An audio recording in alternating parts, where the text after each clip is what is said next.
Good morning, world, and welcome to the Patriot Party Show.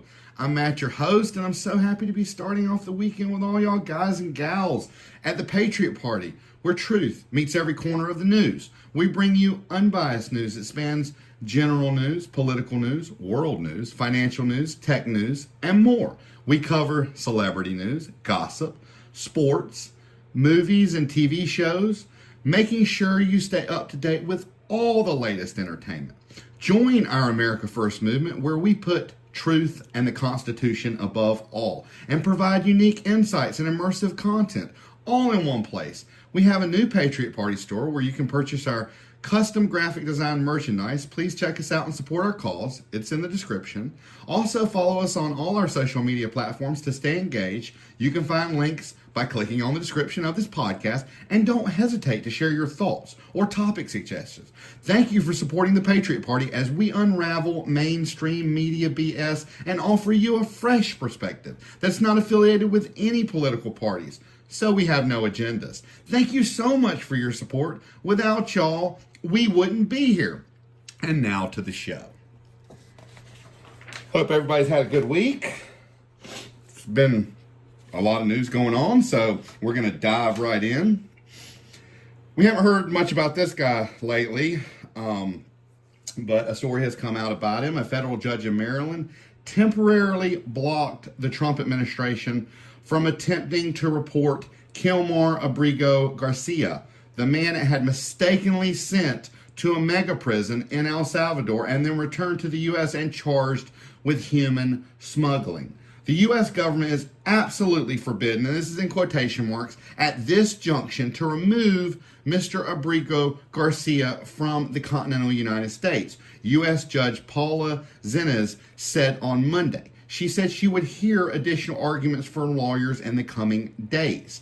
Abrigo Garcia, whose case has become a flashpoint in the debate over the administration's immigration policies, is facing removal to Uganda. He is not even from Uganda, a country to which he has no ties. His lawyer said in court filing that he had rejected a government deal in which he would have been deported to Costa Rica if he agreed to plead guilty to human smuggling charges. Now, let's break this down for a minute because a lot of people are dismissing this and saying, well, he got offered a deal. No, he had to agree to plead guilty, which to my understanding means he has to serve his time in federal prison, probably a high custody because he's not from the United States and they're trying to deport him, so they're not going to put him in club fed. This is going to be a USP, a high custody, killing people, not a good prison. So you got to go to that prison, and then we'll send you to Costa Rica after 10, 15, 20 years, whatever the sentence is, whatever they agreed to take. No, I understand why he turned it down. So Homeland Security Secretary Kristi Noem confirmed ahead of the hearing that Immigrations and Customs Enforcement had arrested Abrigo Garcia and were processing him for deportation. For deportation. We will not stop fighting till this Salvadorian man faces justice's quotations and is out of our country, she had said days earlier. Now remember, this guy has never been charged with a criminal charge. He doesn't even have a traffic ticket to my knowledge. Maybe he does, but I haven't seen where he's got one. This guy is a family man who is not all tatted up, despite the MS-13 claim. No gang tattoos. He's the most innuendo undercover gang guy that I've ever seen. And he's a law-abiding citizen that was told by an immigration judge he could stay in this country and would not be deported back to El Salvador. So you're going to try to find a loophole and send him to Uganda. The Trump administration has repeatedly alleged that Abrigo Garcia is a member of the violent MS-13 gang and has said that he will never walk the America's streets again. Do you remember? Let's just rewind this back from first they sent him by mistake. Then they doubled down and tried to desensitize the public. This is a bad guy. He went to court because he beat women. There's no proof. He's never been charged. The woman didn't show up. I've seen women play the system before. Now, I am not speaking one way or another, but there is no proof. She didn't show up to court. And I have personally seen women play the system that never got touched and use the battered woman thing to get an advantage over the guy. I've seen it. Now, it should be there. I'm not disagreeing with that. It's despicable. Women who are beaten by men, it's despicable. I don't agree with that. But I have seen women play it, and there is no proof, and he was never charged. So this guy has no criminal record, but you don't want him walking the streets. To my understanding, he had a job. He was married to an American woman, a citizen. Government lawyers have said in court that if he is not detained in the U.S., immigration officers would quickly take him into their custody and fly him to any country that has agreed to accept immigrants expelled from the U.S. so long as that country isn't El Salvador. So we find a loophole and we send him to Uganda. On Monday morning, he arrived at the ICE office for what had been billed as an interview. "Come on in," said the spider, his lawyer said, and was swiftly arrested. His lawyers filed a petition in federal court in Maryland seeking to block his deportation. They say the government is acting vindictively towards Abrigo Garcia. Abrigo Garcia has also told immigration officials that he fears removal to Uganda because of the country's human rights record and because the U.S. has no guarantees that Uganda will not try to send him somewhere else. It wouldn't surprise me. Some back channel dealing. Let's send him to Uganda, and the Ugandan will send him to El Salvador, so it takes the blame off the U.S. It wouldn't surprise me. I don't know if that's what's going on, but it wouldn't surprise me. At the least, this is a coercive tactic mounting to selective and vindictive prosecution. At most, this is extortion and blackmail by the federal government. Either you plead guilty and we send you to Costa Rica, or you plead not guilty, and we're freaking sending you to Uganda now. I mean, come on, that's not even reading in between the lines. That just is what it is. The criminal justice system has been broken for a long time, and I am happy that the public is getting to see this firsthand. This is what people familiar with the matter call a trial tax. Now, the Constitution says that we are all entitled to a trial by jury. That's what it says. But yet, if you look in the federal system and you look how they negotiate, they'll come out with a plea and say, we want you to plead guilty, or we're going for life, or we're going to deport you to Uganda.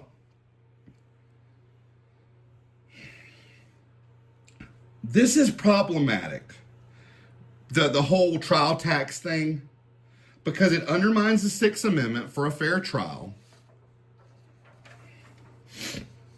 It pressures innocent people to plead guilty out of fear. Take this 5 years or 10 years or you're going to get life. It shifts power heavily towards prosecutors who can stack charges to increase leverage. And it also creates a system where efficiency is prioritized over justice.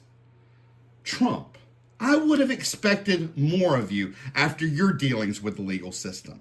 This is lawfare. And he has not been charged, nor is there proof, like I said, of any other crimes. And that's including but not limited to being part of MS-13. So this whole thing, a lot of people, I think, thought that after Trump got drugged through the mud, spent $100+ million on legal fees, that unless you're a billionaire, you're not spending that, would have come out of this and been a little more in touch with reality. Would have come out of this a better person. But yet, what does he want to do when he comes out of this? And we reported on it earlier. He wants to do lawfare in his administration. He wants to attack law firms' unconstitutional because he doesn't like what they're representing. I don't like a lot of it either, but it doesn't mean that you get to just throw the Constitution out the window. He wants to give the death penalty to non-violent offenders. Now he wants to give the death penalty to any murderers in D.C., which we know about overzealous prosecutors, and he should too. You give them a little bit, you give them an inch and they take a mile. They find a way to stretch it to take a mile. So now, and murder is an awful thing, but there are different kinds of murder. There's self-defense, there's all sorts of stuff. So now you're going to give prosecutors more ammunition to hem people up and threaten them with the death penalty. You talk about overcrowding in the prison system. And how do we have 5% of the world's population, but 25% of the world's incarcerated population? Because of this. Because you give prosecutors enough to scare the bejesus out of people, and they'll tell on their own mama. Well, now, when you threaten them with the death penalty, the few that kept their mouths quiet are going to spill everything, and you're going to have overcrowding in the prisons. The whole thing is just going more towards the criminal justice system being broke, and it pushes towards nonviolent offenders and these huge sentences. Now, I'm not saying murder is not a violent offense. It is. But there are different levels to it. There are all sorts of manslaughter, all sorts of stuff. But now, and federal murder is not even punishable by death. So this whole thing just muddies the water up. President Donald Trump's surge of federal law enforcement on streets of D.C. is meeting resistance in the city's federal courthouse, where magistrate judges have admonished prosecutors for violating defendants' rights and court rules, and grand jurors have repeatedly refused to issue an indictment. Grand jurors. That's kind of unheard of, because all they got to do is probable cause. They don't even have to prove guilty beyond a reasonable doubt. Trump declared a crime emergency this month, giving federal law enforcement agencies and National Guard members unprecedented authority to patrol the nation's capital, while also enlisting the district's 3,100-member police force to assist with immigration enforcement. More than 1,000 arrests have followed, according to the White House. Meanwhile, D.C.'s top prosecutor, Jeanine Pirro, ordered her staff to file the stiffest possible charges in every case. A federal grand jury on 3 occasions this month refused to indict a D.C. woman who was accused of assaulting an FBI agent. An extraordinary rejection of the prosecution's case days later, a federal magistrate judge said an arrest in Northeast Washington was preceded by the most illegal search I've ever seen in my life, and described another arrest as lacking basic human dignity. These people, these federal agents that are used to dealing with terrorists and kingpins and, violent drug dealers and gangs, they have not been trained like the local law enforcement to deal with people that aren't doing those crazy crimes. So a lot of times they use, I know they have in the past, I think it expired, but I think the FISA Act falls within, they use the Patriot Act to deny people civil liberties, the FBI, the DEA, agencies like that. So they run ramp shot on these streets, and they haven't been trained in dealing with U.S. citizens. Just like the National Guard. They haven't been given law enforcement training. While judges are known to criticize prosecutors from time to time, grand jurors, like we said, only in rare cases refuse to issue an indictment, which requires them only find probable cause that a crime was committed, the lowest evidentiary bar in the legal system. Instances of failed indictments have begun to crop up more since Trump took office this year. Grand jurors in Los Angeles have rejected indictments of people who were arrested for protesting the administration's immigration enforcement actions. And that's according to the Los Angeles Times.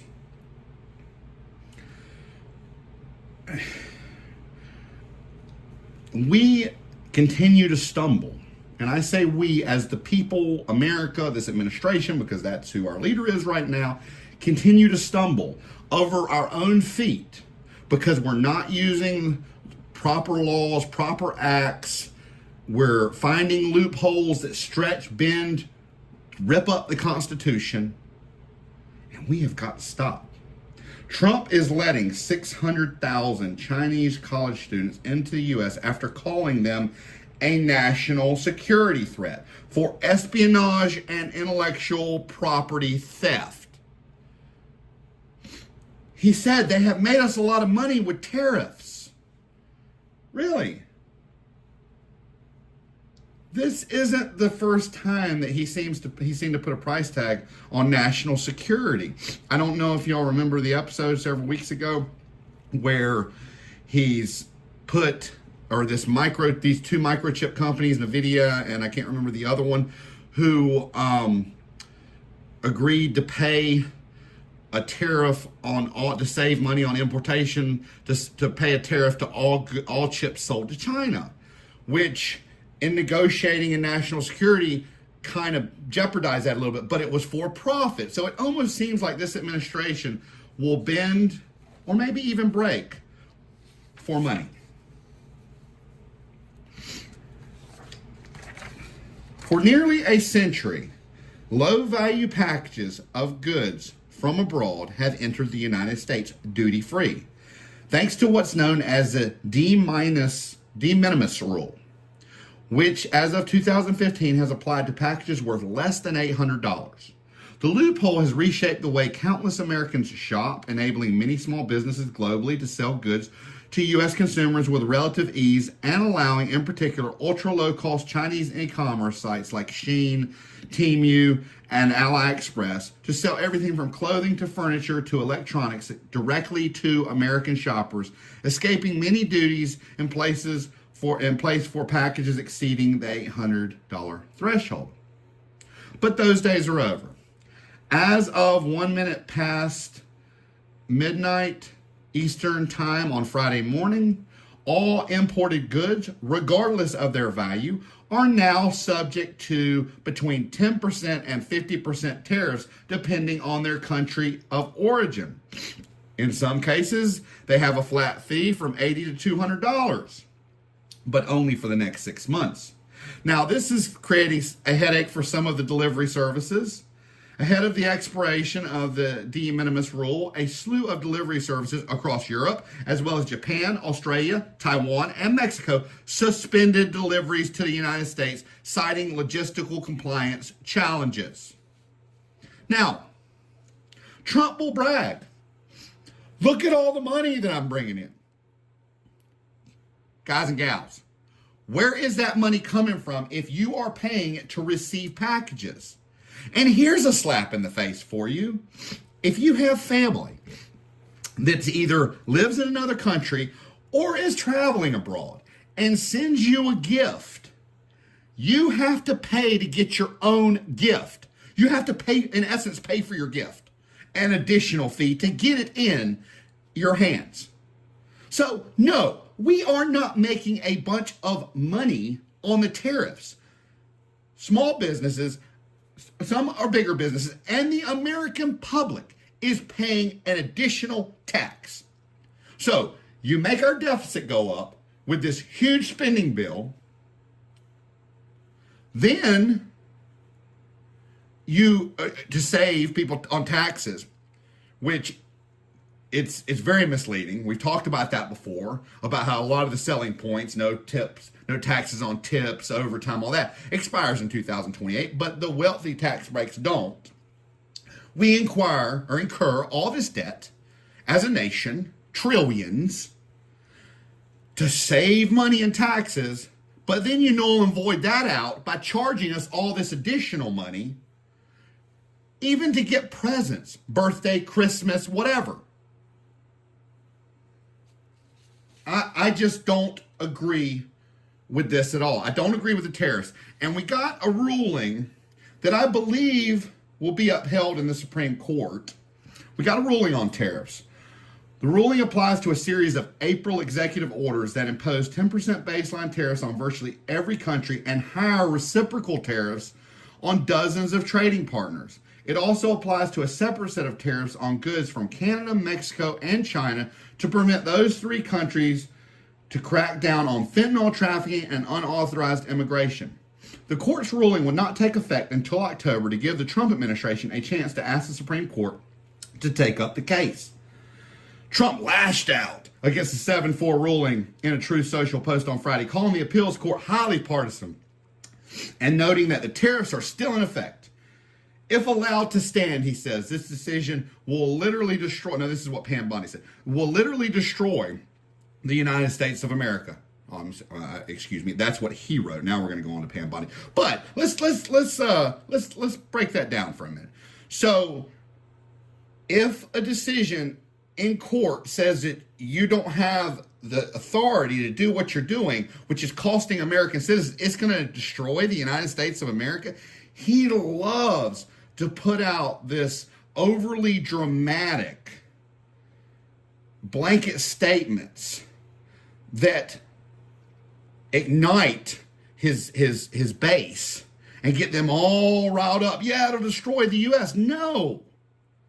Upholding the Constitution and the checks and balances of power will never destroy the U.S. Trump, it may destroy your governing abilities. It may destroy what you have planned, but you have to operate under the Constitution, as do we all. And I am happy to see that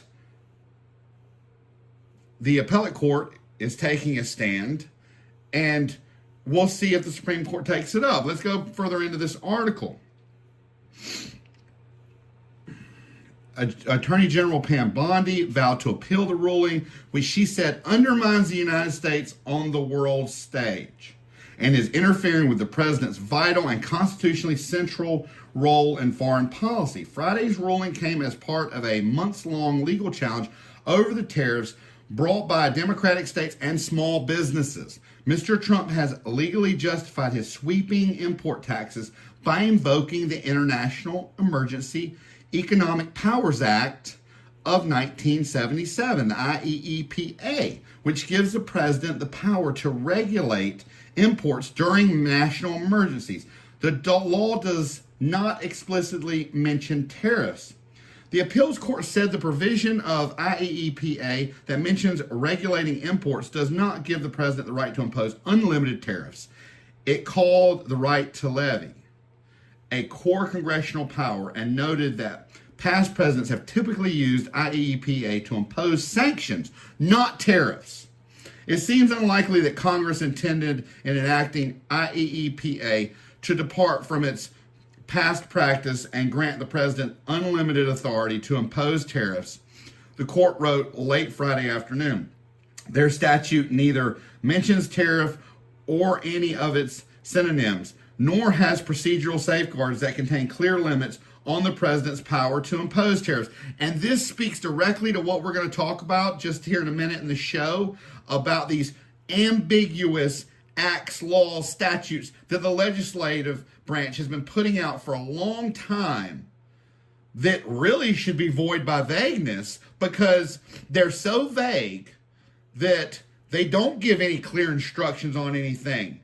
And it leaves all these loopholes.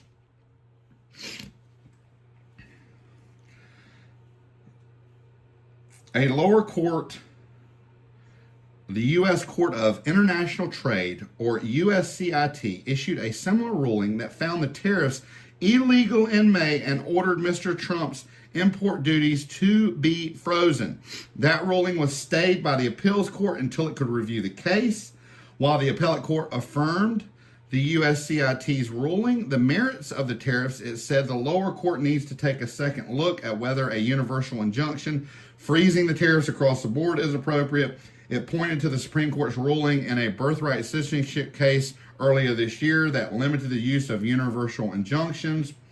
Tariffs have been a core part of President Trump's economic strategy since he returned to office. He unveiled massive reciprocal tariffs against dozens of trading partners on Liberation Day, which to me was when a lot of the stuff with the administration started to go off the rails, at least in my opinion, in early April, before quickly halting most of those duties to give his administration time to negotiate new trade deals.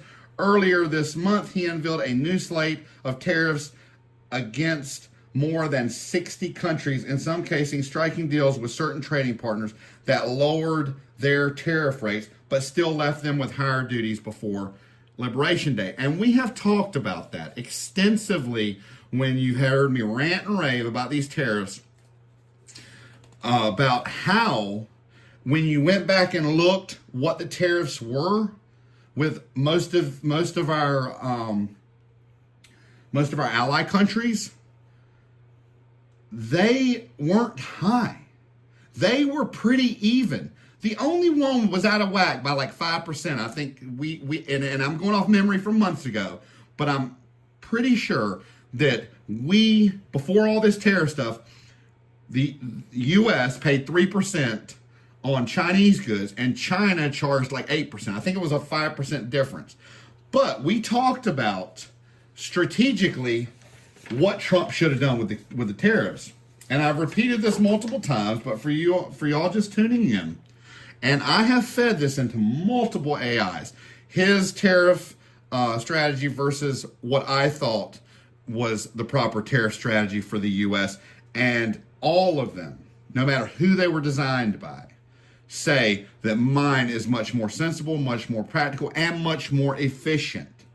So, we got Trump, who went across the board. Now, what I said before any of these tariffs, when he was still campaigning, I said he needs to watch with these tariffs. He doesn't need to use a sickle. He needs to use a scalpel. They need to be done carefully. You can't tariff things that the United States will never make again. Shoes, shirts. You just can't tariff that. But, I mean, you can. He's doing it. But what I said was, anything that is being imported in that we manufacture right now in the U.S. needs to have tariffs put on it. That way it levels the playing field and it stimulates the U.S. economy immediately for consumers to now buy American made because it's around the same price as the imported ones. Then I said what he needs to do is take all of our allies and tell them this. Look, you got two choices. We will put monstrous tariffs on you, monstrous tariffs, or if you join our coalition to bring China to heel, we'll work out, whatever, free trade, however leave it like it was, where it was like 3% on both ends, 5% I think we charged for Japan charged for us. Leave it like it was. However, he did not have to turn our allies into adversaries on the world stage when it came to trade. And they would have run over, and then it would have been the Western world against China, and they would have healed really quick. It wouldn't have been the U.S. against China.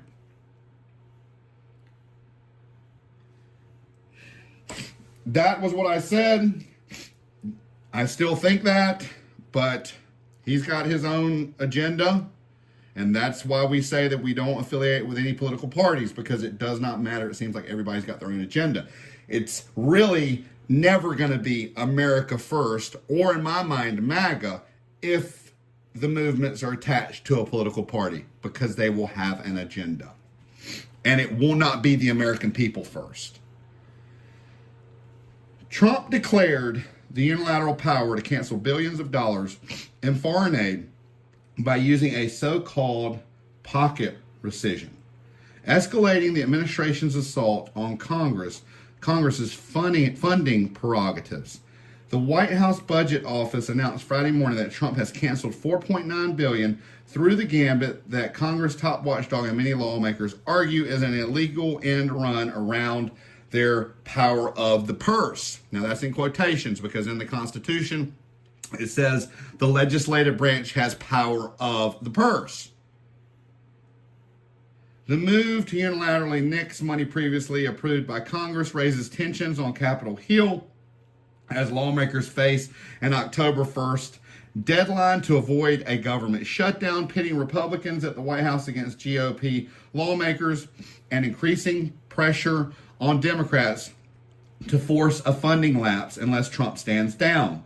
Democrats and Republicans alike have warned that a pocket rescissions request would hamper cross-party talks to avert a shutdown at the end of September. Okay, so this article is a little bit misleading once I deep dove into it and started doing some research. Let's get into it. Congress, including Republicans, can approve a rescission under the Impound Control Act of 1974, ICA. the president submits a formal request to rescind or cancel certain funds are officially rescinded. This is a normal rescission process, and Trump did succeed in getting Congress, led by Republicans, to approve about $9 billion in cuts earlier in 2025. But a pocket rescission. Now, in the article, it was talking about getting it approved or a request put in. But a pocket rescission, which is what he put in, has nothing to do with a request.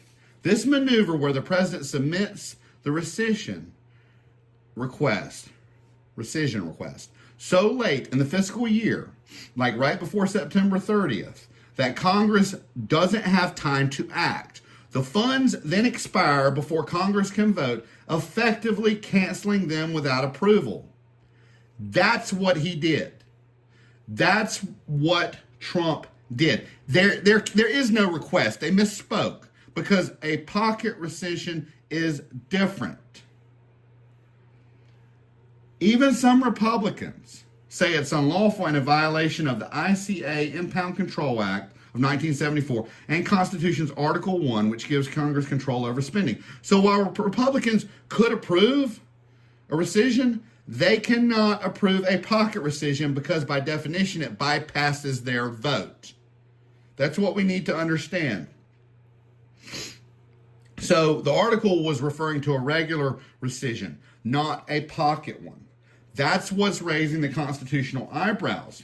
But this is a prime example of why interpretation erodes the Constitution. First, for there to be a loophole for Trump to use, the act itself has to be pretty ambiguous, which makes it unconstitutional. Second, ICA, the federal act itself, should be challenged. Not whether Trump is using it correctly. We have to start challenging these unconstitutional laws that have been put on the books to either be changed and make them not so ambiguous and more constitutional, or repeal them and get rid of them. We need to repeal all these unconstitutional and ambiguous acts and statutes that were passed and start passing laws that follow the Constitution. This is one of the big reasons the criminal justice system, as we spoke earlier, is broken, and they can indict you pretty much even if you're not breathing.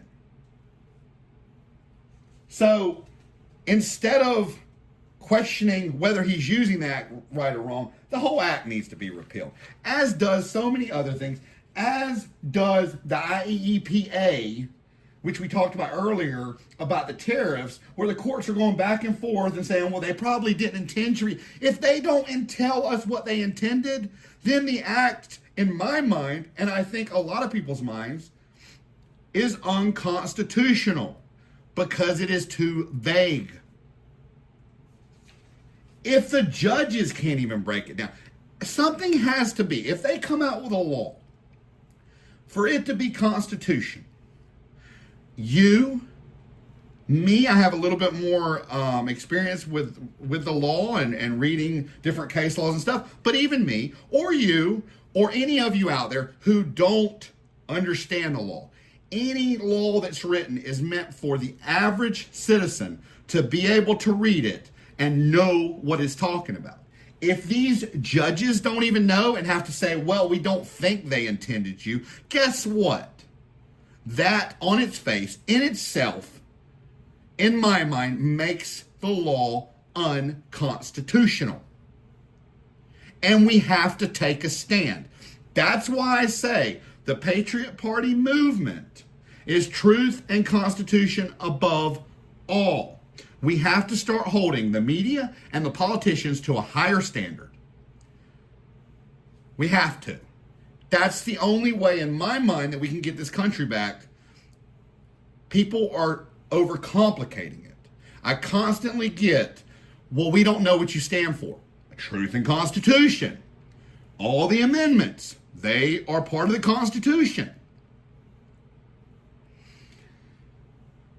I'd like to take a second, whether you're religious or you're not, that's your personal, that's your personal thing. But whether you're religious or not, I'd like to take a second to just bow our heads in memory of a horrible event I'm getting ready to report on. Okay. 2 children were killed. One of them was pretty young. 17 were hurt in mass shooting at a Catholic school church. Now, this happened up in Minneapolis. From my understanding, the guy put out a very disturbing YouTube video showing guns and reading letters and that sort of thing, saying that he was mentally ill when he shouldn't do it, but he's gonna, whatever. Go check yourself into a mental ward. I mean, he's trying to say he's depressed and all this. You know what? Whatever. That doesn't mean you have to go kill children. You have to go kill kids. Now, the shooter died at the scene from a self-inflicted gunshot wound. But thoughts, prayers, whatever it is that you believe in, which is it's your right to believe in whatever you believe in. And we don't go into any of that stuff here. That is not something I would touch with a 10-foot pole. But whatever you believe in, whether it be thoughts or prayers or whatever, I think they should go out to these children, these parents, because how awful is it, you parents out there, to send your child off to school, a Catholic school, and never see him come home? It's awful. Let's get into some world news. Ukraine is under fire. Heck of a lot of good this meeting with Putin did. I mean, a lot of people called it that Putin doesn't want peace. Actions speak louder than words. I mean, it sure does seem that way.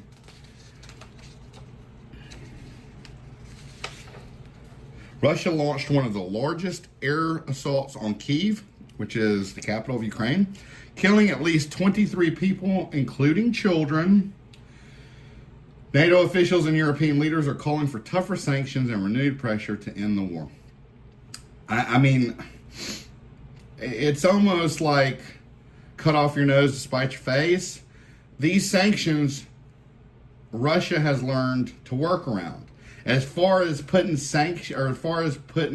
tariffs on countries around the world, sovereign nations with their own governments who buy oil from Russia, here we are being the world police again. That's their prerogative. For a long time, we had a loophole where we said we didn't buy Russian oil in the U.S., but we got it because we bought it from people who bought it from Russia. I mean, that's just how the world is. And these nations are sovereign nations. We should not, and the tariffs are hurting the U.S. citizens, hurting our pocketbooks, and then they're hurting companies, especially companies who send goods to countries like the United Arab Emirates, who is in a trade surplus with the United States instead of a deficit, which means they buy more U.S. goods than they sell to us, which means American companies, if they're charging these huge tariffs, the countries are, like Brazil said, well, we're going to do reciprocal tariffs like that. We're going to make it where goods coming into our country, U.S. goods, have a tariff equal to what you're trying to tariff our goods coming into your country. And it's a tit for tat. When we have no business policing the world, and it's not going to stop Putin. It's not. Doesn't seem like it. I think the time for peace has come and gone. Russia has been made to look weak at certain points. There has been too much that has gone on since Russia said, we're going to attack if you don't give us Donbass. I mean, I just don't feel like anything other than brute force, which is hard when you're dealing with a nuclear power. It's a tightrope walk, is going to end the war. And who knows what brute force would actually push them to do. It's a cluster is what it is. A cluster, you know what. Middle East tensions. Israel recovered the bodies of 2 hostages killed in October 7th Hamas attack. The UN voted to end its peacekeeping mission in Lebanon next year after nearly 5 decades. They need to. A lot of that money was landing in the terrorist hands. South Asia flood crisis. Flash floods in Pakistan's Punjab region have displaced tens of thousands. In Indian-controlled Kashmir, at least 34 people died due to heavy rains and landslides. Political shakeups. Thailand's prime minister was dismissed by the Constitutional Court over a compromising phone call. In South Korea, the former First Lady and Prime Minister were indicted in a sweeping corruption probe. Louisiana, a massive fire at an automotive supply plant in southeast Louisiana prompted evacuations and environmental concerns. And New Orleans, Mayor LaToya Cantrell was indicted, making a historic moment in city politics. Science and discovery. Archaeologists in Georgia unearthed a 1.8 million year old human jawbone, the oldest found outside of Africa. South Korea announced a ban on mobile phones in classrooms starting next March. Now let's get into some finance. Markets react to Fed drama. The S&P 500 and NASDAQ saw mixed movement as traders digested news that President Trump fired Fed Governor Lisa Cook, sparking legal and political backlash. Short-term Treasury yields dipped while long-term yields rose amid uncertainty over Fed leadership. AI stocks stay hot. NVIDIA reported record earnings and launched a $3,500 robot brain, fueling investor excitement in the AI sector. Analysts are bullish on infrastructure software picks like Snowflake, which saw a valuation boost this week. Banking and crypto shakeups. The White House is preparing an executive order to crack down on political debanking, targeting banks accused of closing accounts based on political views. I actually agree with that. Banks are a business. There is no room for them to butt into your personal opinions or personal views or details into your businesses when you just have an account there. Now, if you're asking for a loan, ask me some personal information.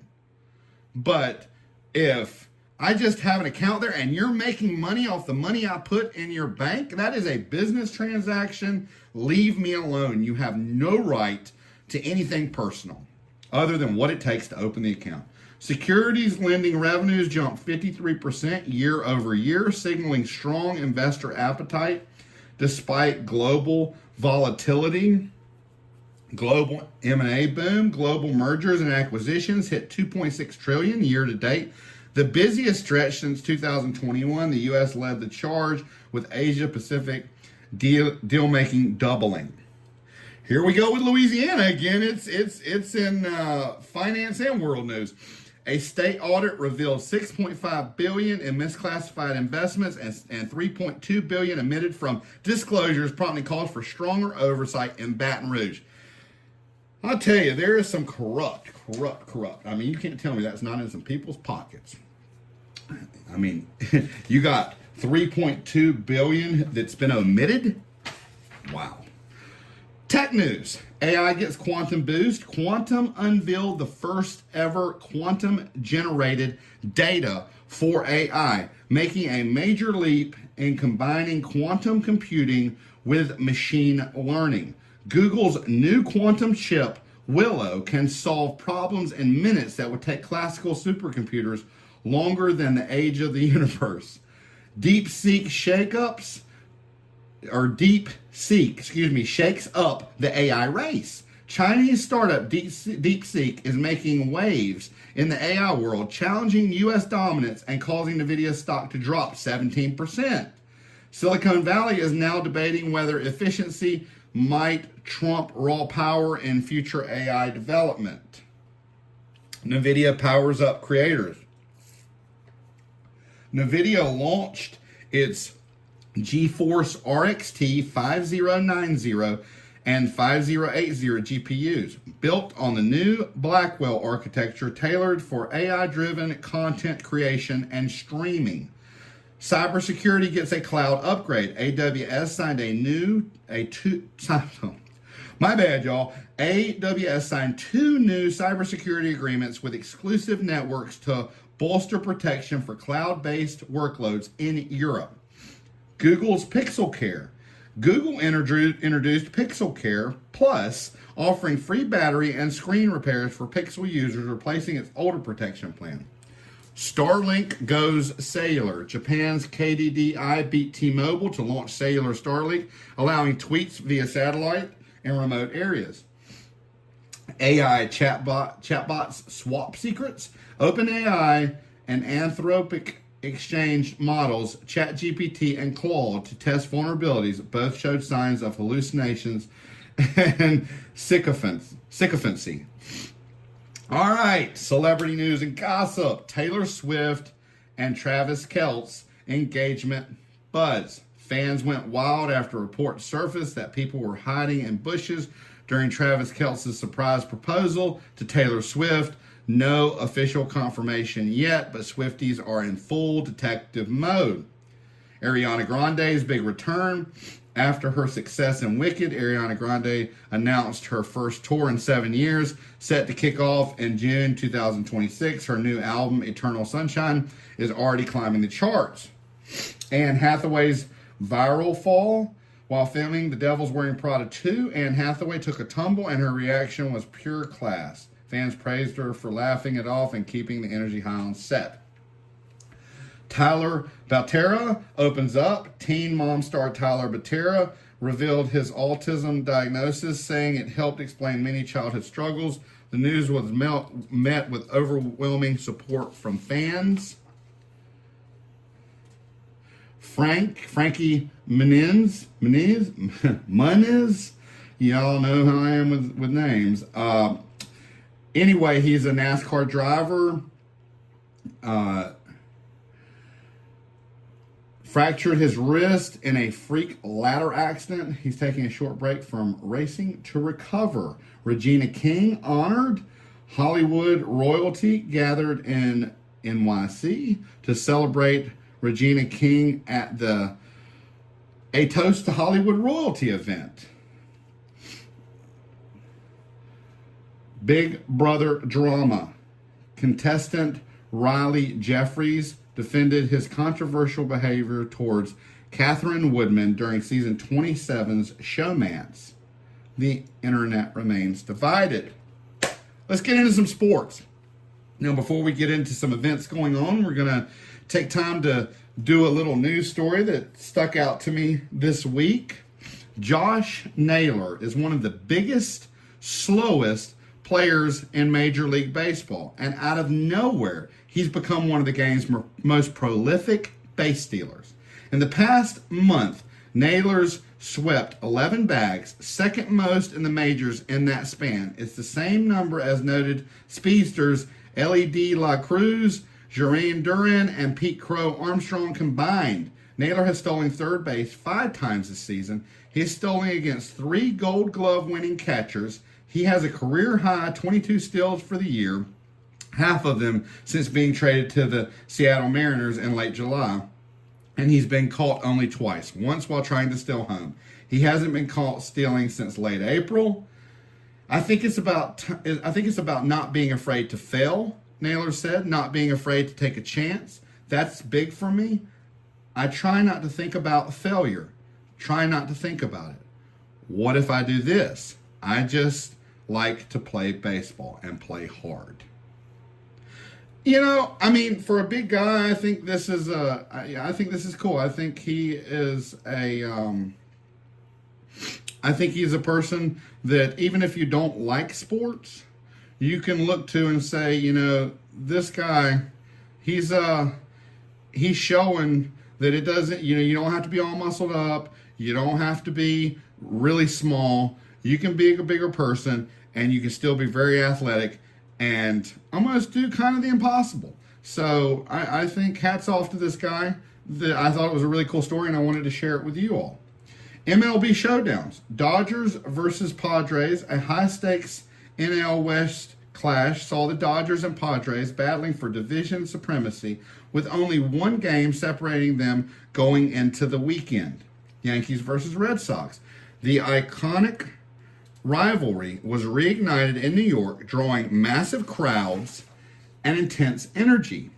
Shane Bieber's return. The Blue Jays pitcher made his 2025 debut, streamed exclusively on Apple TV+. NFL preseason finale.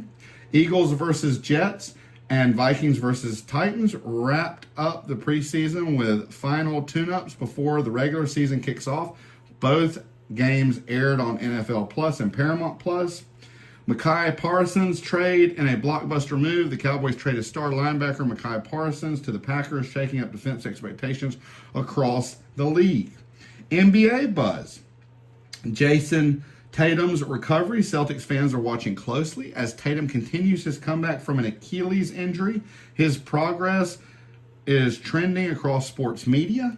U.S. Open countdown. The U.S. Open officially kicks off on August 25th in New York, with top tennis stars arriving and preparing for one of the sport's biggest stages. IndyCar action. The Milwaukee Mile hosted a thrilling race on August 24th, bringing high-speed drama to Wisconsin. New movies in theaters this week. Caught Stealing, a gritty crime thriller from Sony Pictures Entertainment, is rated R. The Roses, a dramatic family saga from Searchlight Pictures, it's rated R. The Toxic Avengers, a horror comedy reboot of the cult classic released by Iconic Events, it's not rated. Run, a suspenseful survival thriller from Falling Forward Films. Jaws, re-release. Spielberg's iconic shark thriller returns to theaters via Universal Pictures, rated PG.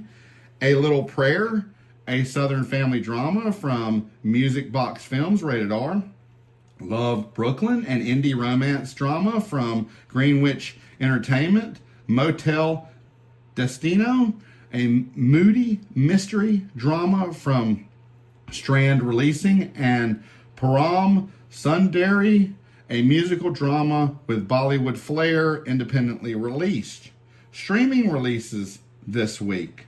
The Map That Leads to You, a romantic drama starring KJ Apa and Madeline Klein, streaming on Prime Video. Eeny Meeny, a action comedy with Sarah Weaving and Andy Garcia, available on Hulu. Night Always Comes, a tense thriller now streaming on Netflix. And The Pickup, a buddy action comedy starring Eddie Murphy and Pete Davidson, streaming on Prime Video. New TV shows for the week. Peacemaker, Season 2, Episode 2, streaming on HBO Max. Superhero action with James Gunn's signature humor. New episodes drop weekly. Eyes of Wakanda, streaming on Disney+. Animated sequel to Black Panther, following Wakandan warriors retrieving vibranium artifacts across history. The Terminal List, Dark Wolf, stream on Prime Video. Prequel series starring Ben as a Navy SEAL turned CIA operator. Dark, gritty, and action-packed. It was actually pretty good. I watched it this week. It was definitely worth watching. I'm definitely anticipating. I think it was 1 and 2 that I watched that have come out initially. I'm anticipating episode 3. Thunderbolts, streaming on Disney+. Anti-heroes team up for a dangerous mission. Marvel fans, this one's for you.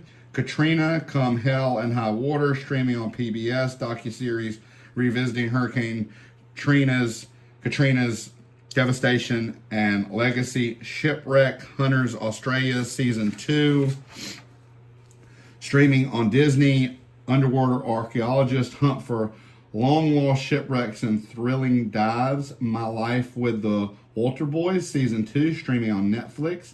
Teen drama about love, friendship, and family in a small town.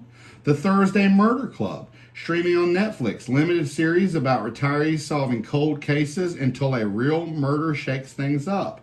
Kidnapped, streaming on Netflix. True crime, limited series about Chloe,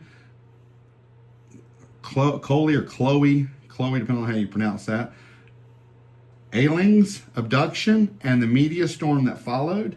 Shape Island, Season 2, streaming on Apple TV. Wholesome animated adventures with square, circle, and triangle. Okay, I'm going to spell this out because I believe that's what you're supposed to do. I think it's